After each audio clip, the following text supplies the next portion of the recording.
Oke, baik, kembali lagi berjumpa dengan saya, dan pada video ini kita akan belajar tentang bagaimana penyediaan makanan dan zat gizi pada kondisi bencana, khususnya tentang makronutriennya.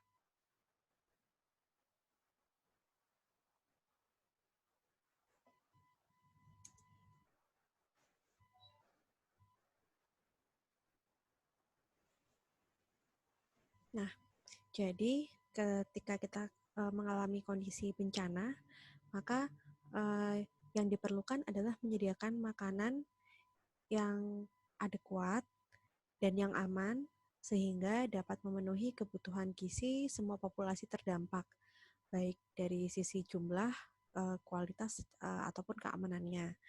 Nah, eh, dalam kebanyakan bencana, tujuan dari penyelenggaraan makanan adalah untuk mencegah kematian dan kesakitan akibat kekurangan gizi atau malnutrisi.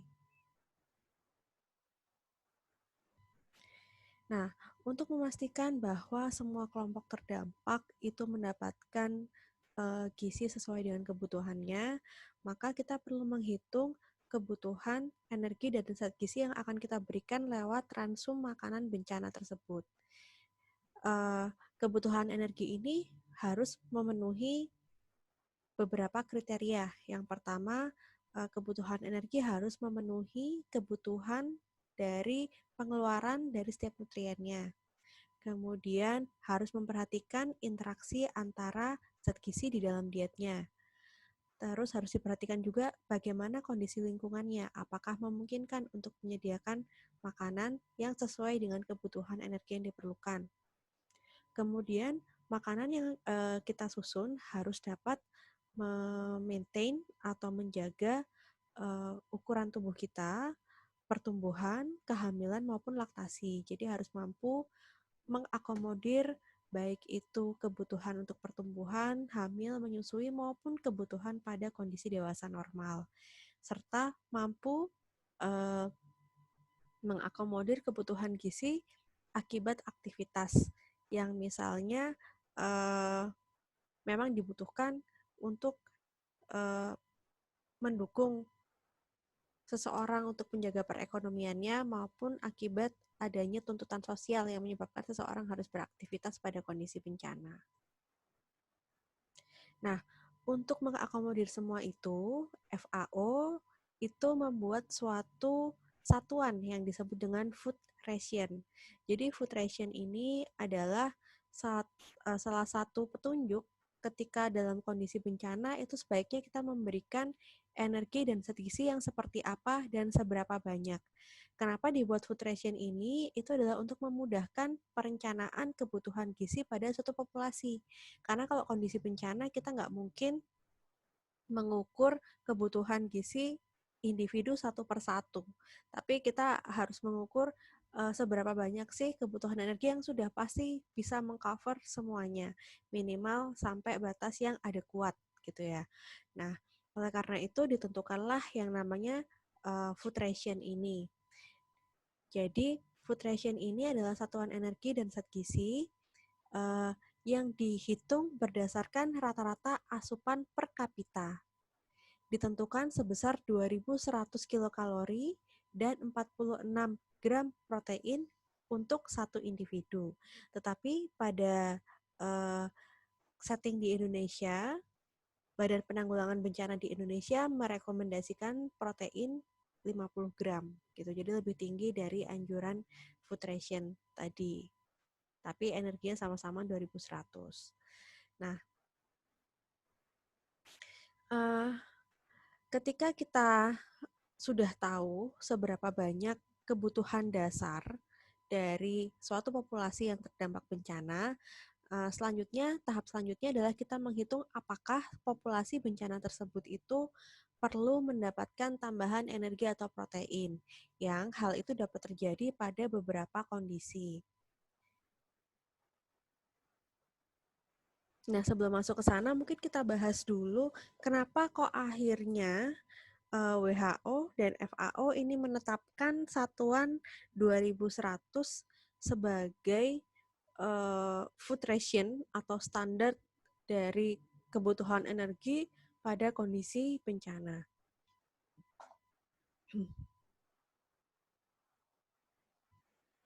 Jadi sebenarnya kalau dihitung asupan energi per kapita, jadi dihitung total populasinya, dihitung berapa sih kebutuhan energi untuk usia 0, 1, sampai 60 tahun, maka didapatkan total populasinya sekian dan kebutuhan energinya sekian. Ini untuk laki-laki, ini untuk perempuan. Kemudian kalau di populasi bencana kan kita nggak bisa ngitung proporsi laki-laki berapa, perempuan berapa.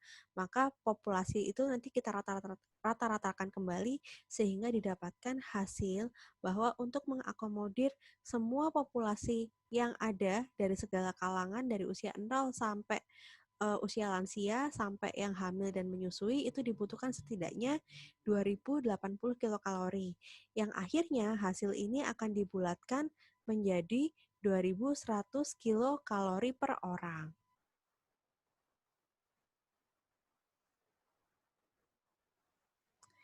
Ya, jadi penelitian ini didapatkan dari beberapa negara berkembang di mana rata-rata laki-laki memiliki tinggi badan 169 dan perempuan sebesar 155 cm dengan IMT yang normal dengan aktivitas fisik yang ringan dan dengan asumsi bahwa semua balita dari usia 0 sampai 6 bulan itu mendapatkan ASI eksklusif. Jadi dengan asumsi-asumsi itu didapatkan persamaan bahwa penyediaan energi sebesar 2100 kilokalori ini mampu memenuhi kebutuhan gizi dari semua populasi. Nah, kalau tadi saya katakan bahwa asupan energi sebesar 2100 itu adalah standar utama. Tetapi pada kondisi-kondisi tertentu kita harus mengurangi atau meningkatkan jumlah referensi standar 2100 kilokalori itu. Jadi ada empat faktor yang dapat mempengaruhi kecukupan energi yang perlu kita akomodir ketika kondisi bencana.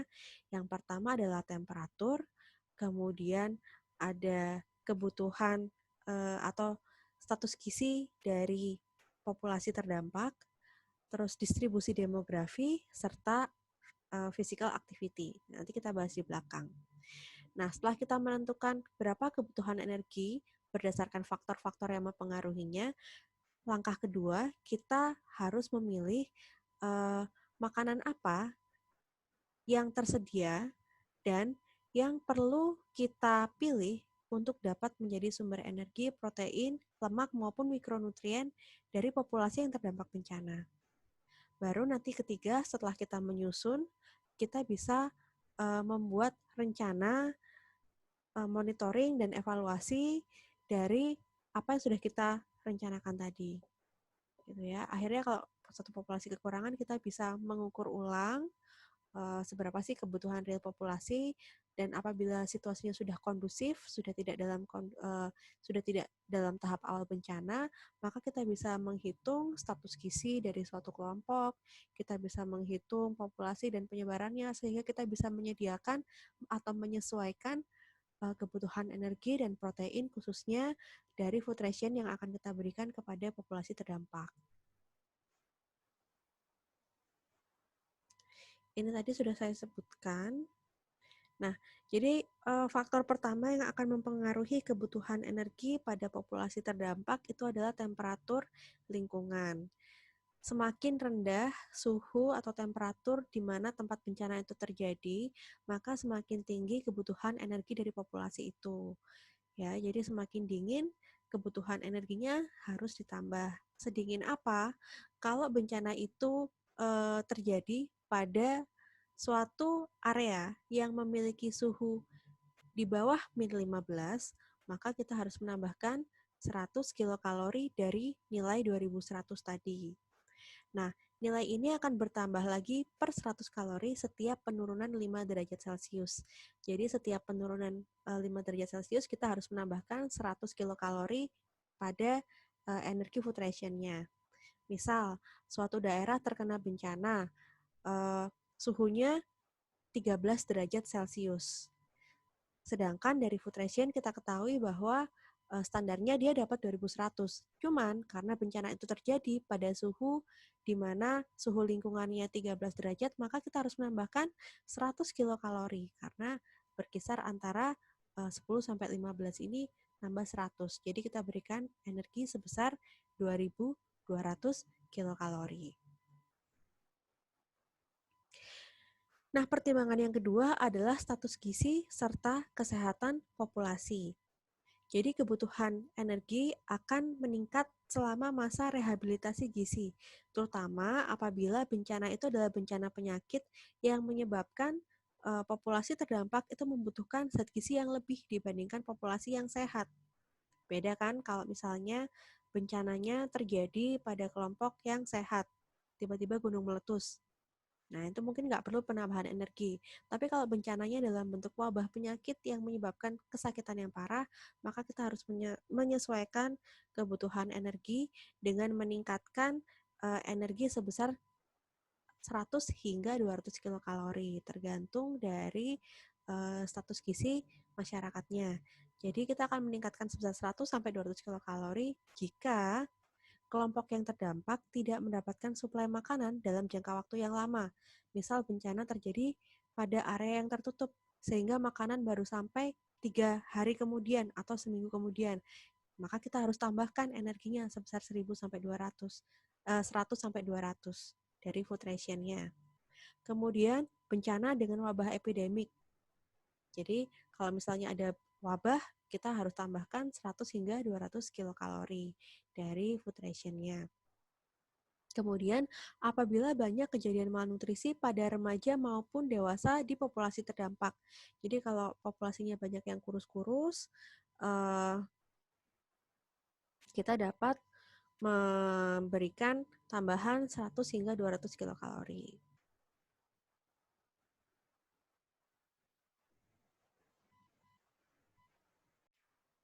Nah, selanjutnya kita juga harus menambahkan kalori apabila status gizi populasi sangat buruk atau apabila laju kematian atau crude mortality rate meningkat secara signifikan.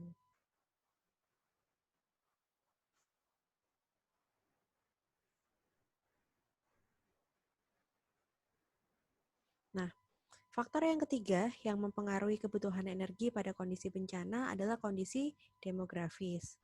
Jadi, demografi ini digambarkan dengan proporsi laki-laki, perempuan dalam populasi atau proporsi anak-anak dan remaja pada populasi. Jadi, komposisi dari populasi akan mempengaruhi rata-rata kebutuhan energi. Nah, karena pada kondisi bencana itu sulit, kita melihat apakah populasinya banyak laki-laki atau perempuan, maka biasanya kondisi demografis ini tidak terlalu menjadi pertimbangan. Tetapi apabila kita sudah memiliki data tentang bagaimana komposisi demografi dari suatu populasi terdampak, kita bisa menyesuaikan kebutuhan energi berdasarkan sebaran karakteristik populasi yang terdampak bencana tersebut. Nah, yang terakhir, faktor yang mempengaruhi kebutuhan energi adalah level aktivitas fisik. Jadi, level aktivitas fisik akan mempengaruhi energi expenditure atau pengeluaran energi. Kebutuhan energi sebesar 2100 itu mempertimbangkan aktivitas fisik yang tergolong ringan. Kalau misalnya populasi itu memiliki level aktivitas fisik yang lebih dari ringan, harus ada penyesuaian. Jadi, misalnya ada populasi yang karena kondisi bencana mengharuskan mereka bekerja keras, sehingga level aktivitasnya masuk pada golongan moderate atau heavy atau berat, maka kebutuhan energi dari food ration-nya harus ditingkatkan.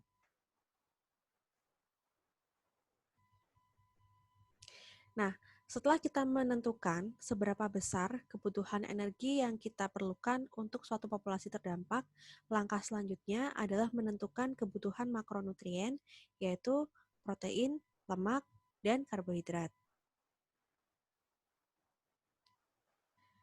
Nah, jadi kalau berdasarkan rekomendasi dari FAO atau WHO, protein itu setidaknya harus memenuhi 10 hingga 12% dari total energi. Jadi kalau tadi energinya 2100, proteinnya 50. Tapi kalau energinya ditambah, proteinnya juga harus ditambah paling tidak 10 sampai 12% dari total energi. Nah, selanjutnya lemak. Jadi lemak ini juga merupakan komponen esensial dari makanan bencana karena dengan jumlah yang sedikit kita bisa mendapatkan energi yang besar dari lemak. Setidaknya suatu food ration atau suatu makanan bencana harus mengandung sekitar 17 hingga 20% dari 17 hingga 20% lemak yang ada dalam makanan.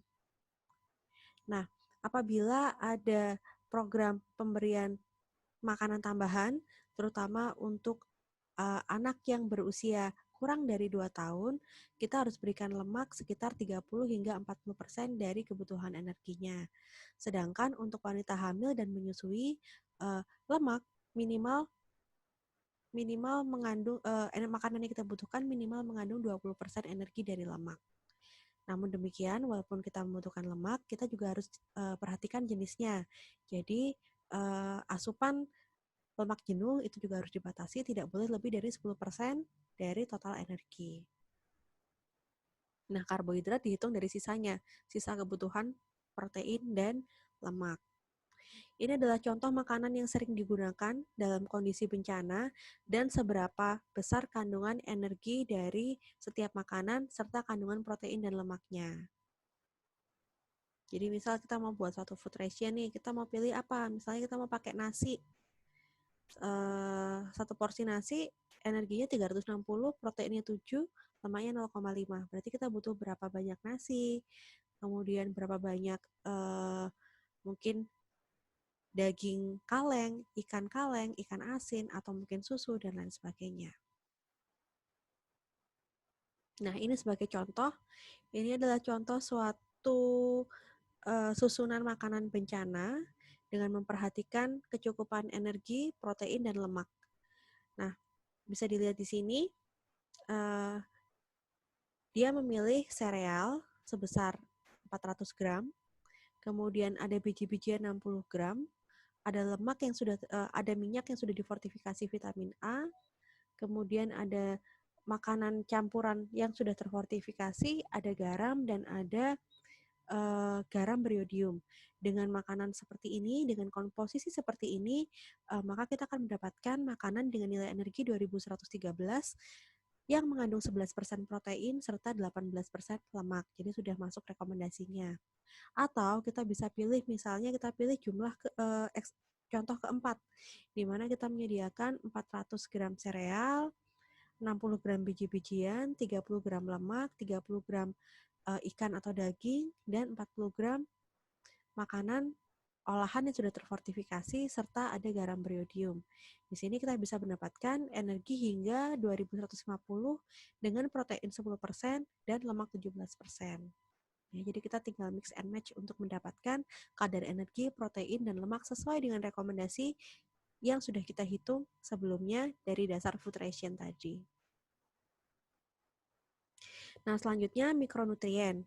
Dalam kondisi emergensi, mungkin populasi akan mengalami resiko mengalami defisiensi mikronutrien. Nah, hal itu disebabkan karena terbatasnya akses terhadap pangan segar dan akses terhadap pangan yang bervariasi. Nah, jadi mikronutriennya harus dihitung berdasarkan kebutuhan mikronutrien dari basic ration-nya. Nah, contohnya untuk memenuhi kebutuhan nutrien, kita bisa menggunakan bahan makanan seperti di bawah ini. Contoh untuk memenuhi vitamin A dan D, kita bisa dapatkan dari minyak nabati. Untuk memenuhi kebutuhan yodium, kita bisa dapatkan dari garam. Sedangkan vitamin A, vitamin B1, B2, niacin, asam folat, dan zat besi kita bisa dapatkan dari jenis makanan yang mengandung gandum ataupun terigu. Kemudian untuk Mikrovitamin dan mineral yang lain juga bisa didapatkan dari makanan siap saji yang sudah mengandung atau yang sudah diperkaya dengan mikronutrien tertentu.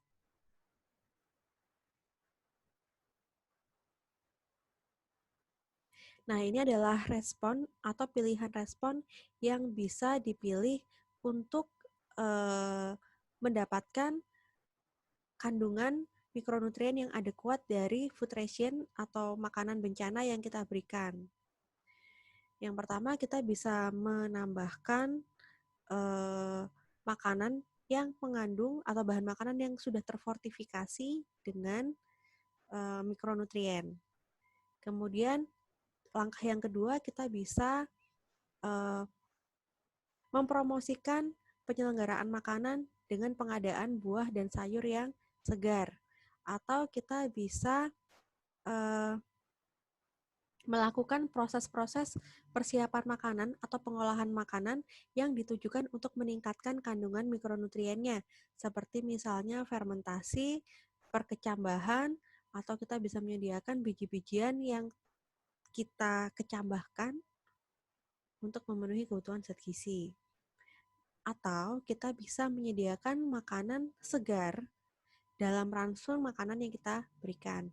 Nah, semua strategi ini punya kelemahan dan kelebihan masing-masing.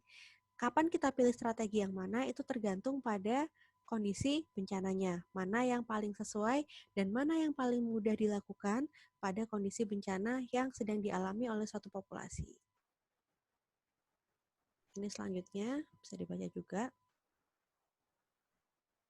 Nah, untuk memastikan bahwa ransum makanan yang kita berikan sudah mampu memenuhi kebutuhan mikronutrien, kita bisa membuat suatu checklist. Jadi dalam checklist itu ada sekitar 4 pertanyaan. Yang pertama, kita harus pastikan apakah ransum yang kita berikan berpeluang menyebabkan defisiensi mikronutrien. Jika ya, kenapa? Dan apa mikronutrien yang mungkin menjadi defisiensi dalam suatu populasi. Nah, yang kedua, apakah pencegahan dalam skala preventif dapat dilakukan untuk mencegah defisiensi mikronutrien dari ransum makanan tersebut? Yang ketiga, apakah ransum bahan makanan yang tersedia itu sudah difortifikasi? Kemudian yang terakhir, apakah ada tambahan intervensi seperti misalnya pembuatan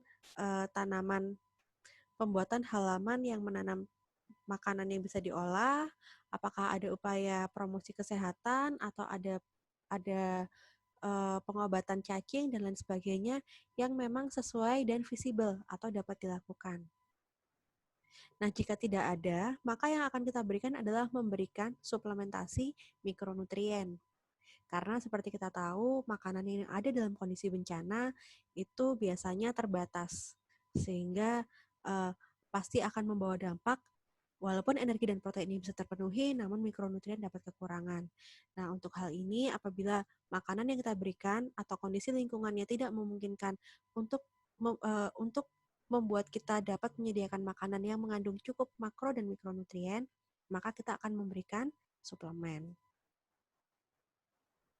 Nah, ini adalah sebuah studi kasus, bisa dikerjakan, dan nanti hasil penugasannya silahkan dikumpulkan di laman aula.